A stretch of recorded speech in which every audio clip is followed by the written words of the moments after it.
मरने तक की स्टेज तक चली गई थी। मैं हर दिन खुदकुशी करने की सोच रही थी। इतनी दिक्कत थी फेडरेशन से, तो 10 साल से ये दिक्कत क्यों नहीं हुई? वो बंदा मेरे को जिंदा रहने भी देगा कि नहीं रहने देगा, इतना टॉर्चर मेरे को मेंटली किया था। सूत्रों के हवाले से पता लगा कि हमारे अध्यक्ष जी विदेश भागने की फिराक में है। संग्राम जी नमस्कार।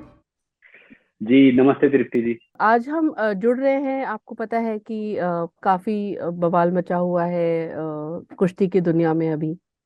तो ये जो भारतीय पहलवान है विनेश फोगाट और साक्षी मलिक, उनके साथ काफी लोग जुड़े हैं और वो जंतर मंतर पर बैठकर वो धरना दे रहे हैं।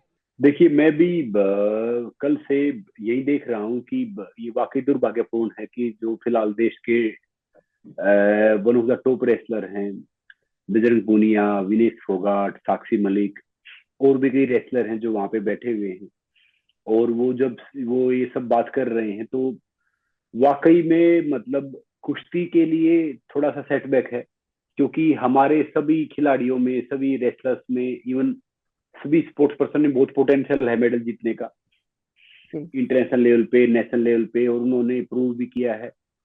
मगर कुछ मैं देख रहा हूँ कि कहीं ना कहीं कुछ न कुछ तो बात हुई है कि जैसे मैंने विदेश का देखा कि उन्होंने रेसलिंग फेडरेशन ऑफ इंडिया के जो प्रेसिडेंट है उनके उनके ऊपर उन्होंने सेक्सुअल हरासमेंट का बोला उन्होंने, या मोलेस्टेशन का बोला। तो मैं कहूंगा कि ये बहुत गंभीर बात है। इसकी अगर ये बात सही है तो इसकी एक पारदर्शिता से जांच होनी चाहिए बिल्कुल, कि अगर मान लो कोई ऐसी चीज है तो जांच होनी चाहिए, क्योंकि महिलाओं को तो हमारे समाज में पूजनीय, मतलब शुरुआत से ही हम उनकी पूजा करते हैं, उनको माना गया है, और अगर ये बात है तो फिर ये गलत है।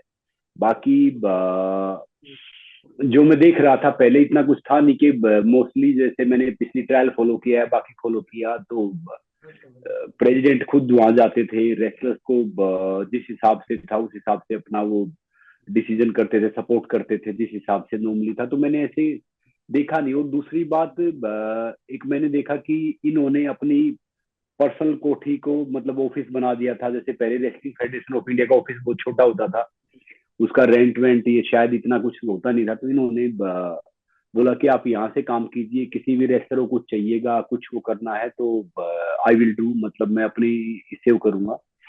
तो ये इस तरह का अब ये इंसिडेंट आना, जैसे मैंने भी पास में इनके साथ कुछ काम किया है रेसलिंग फेडरेशन ऑफ इंडिया के साथ या नॉर्मली, तो तब ऐसा कुछ था नहीं। तो अब ये आना तो वाकई मेरे लिए भी एक ये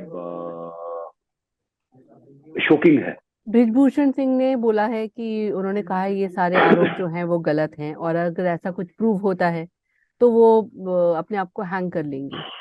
तो ये अपने आप में ही काफी बड़ा बयान है, काफी बड़ी बात है। तो जैसा आप कह रहे हैं कि आपको लगता नहीं है कि ऐसा कुछ हुआ होगा, जबकि जो हमारे पहलवान हैं, जो महिला पहलवान हैं, उनका ये कहना है कि कई लड़कियों का यौन उत्पीड़न हुआ है। उन्होंने दावा किया है कि डब्ल्यूएफआई के अध्यक्ष के इशारों पे उनके काफी करीबी पदाधिकारी ने जान से मारने की भी धमकी दी थी। ये आरोप वाकई बहुत, मतलब जो बोला गया है ये वाकई बहुत संगीन आरोप है, बहुत गंभीर है। तो मैं कह रहा हूँ कि इनकी पारदर्शिता से जांच होनी चाहिए। और जिस हिसाब से मैंने ब्रजभूषण जी का देखा कि उन्होंने बोला कि अगर मेरे ऊपर कोई भी आरोप है तो मैं अपने आप को हैंग कर लूंगा, ये भी एक वाकई में बहुत बड़ी बात है। तो क्योंकि पास से लेके इससे लेके जो मैं बात करता हूँ, ये रेसलर जैसे इवन बजरंग है, साक्षी है, या विनेश है, या और रेसलर हैं, तो ये रेसलर भी बहुत शरीफ है। मतलब ऐसे हैं नहीं कि कोई इल्जाम लगाएंगे, कोई बात कहेंगे, कोई कुछ कहेंगे। इनका परिवेश का रिकॉर्ड देखिए, इन्होंने बहुत मेहनत की है, मतलब एक देश को पदक जीतने में, नाम मान सम्मान दिलाने में इन्होंने अपनी पूरी जिंदगी लगाई है। उधर से प्रेसिडेंट साहब ने भी ये दावा किया है, मैं भी देख रहा था कि भैया मैं रेसलिंग को मैं कहाँ से कहाँ पे लेके आया, मैंने बहुत सपोर्ट किया है, दिन रात मेहनत की है मैंने, कि ये रेसलिंग को यहाँ तक पहुंचाने में, रेसलिंग फेडरेशन को एक इस मुकाम तक लाने में। तो मैं कह रहा हूँ कि देखिए कोई भी चीज है, उसका मसला, उसका हल तो बातचीत से निकलता है। तो मैं चाहूंगा कि रेसलिंग फेडरेशन ऑफ इंडिया कोई ऑफिशियल है, कोई ऐसे ऐसे न्यूट्रल पर्सन, मतलब वहां पे वो करने चाहिए कि जो रेसलर पहलवानों से बात करे, कि ताकि पहलवानों की बात समझ पाए, पहलवानों की बात समझ पाए कि मसला थोड़ा सा हल हो जाए, इसका सोल्यूशन हो जाए। हालांकि मैंने अभी पढ़ा कि स्पोर्ट्स मिनिस्ट्री ने भी 72 आवर्स का वो दिया एक रेसलिंग फेडरेशन ऑफ इंडिया को कि ये रेसलर क्यों बैठे हुए हैं, क्या कारण है, क्या बात है। तो मेरा ही मानना है कि आप कितना ही कुछ भी कर लो, लास्ट में जो मसला है ना वो शांति से प्यार से सुलझता है। चाहे वो स्पोर्ट्स है, चाहे वो पॉलिटिक्स है, चाहे वो जर्नलिज्म है, चाहे वो ब्यूरोक्रेसी, कुछ भी है। तो मैं यही कहना चाहूंगा कि अब ये पीक टाइम है, सर्दी वैसे रेस्टरों की प्रैक्टिस है, बाकी चीजें हैं, तो मैं चाहूंगा कि वो भी सारी चीज छोड़ के बैठे तो उनकी भी सुनी जाए। एक पारदर्शिता होनी चाहिए हर चीज में कि भैया उनके क्या उन्होंने भुगता है, क्या उनके खिलाफ हुआ है। इधर से जो प्रेसिडेंट साहब हैं उनका भी वो होना चाहिए कि भैया क्या उनकी बातों में सच्चाई कितनी, उनका फैक्ट कितना। तो एक पारदर्शिता से इस चीज का निष्पक्ष जांच होनी चाहिए या निष्पक्ष एक वो करा जाना चाहिए। हालांकि आजकल तो क्या है कि आजकल तो प्राइम मिनिस्टर साहब हैं या स्पोर्ट्स मिनिस्टर जी हैं या गृह मंत्री जी हैं, आजकल तो ये रेसलर किसी से मिल सकते हैं, ये तो सब बड़े रेसलर हैं देश के। तो आजकल उनके दरवाजे खुले हैं, उनसे एक आम इंसान भी मिल सकता है। तो ये तो फिर भी देश के स्टार हैं कुश्ती के। तो मेरा ही मानना है कि ये उनको भी मिलना चाहिए, अप्रोच करनी चाहिए, या पहले भी बात करनी चाहिए थी।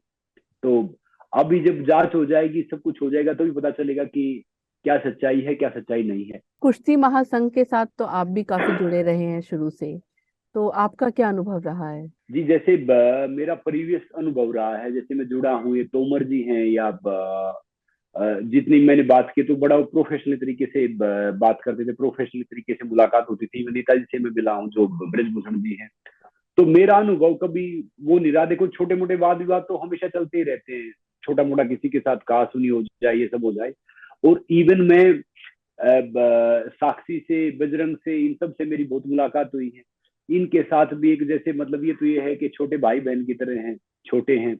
तो कभी मैंने इनमें भी वो नहीं देखा कि इन्होंने कोई मतलब कोई नेगेटिव बात हो या कुछ हो। इनका एटीट्यूड हमेशा पॉजिटिव देखा है। बहुत देखा कि भैया बहुत मेहनती हैं, अपने टारगेट पे वो कर रहे हैं।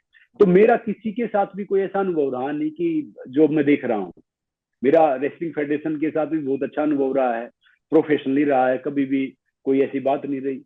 तो मैं भी इस बात से थोड़ा सा हैरान हूँ कि एकदम ये इतनी बड़ी बात कैसे हुई और ये बात यहाँ तक कैसे पहुंची।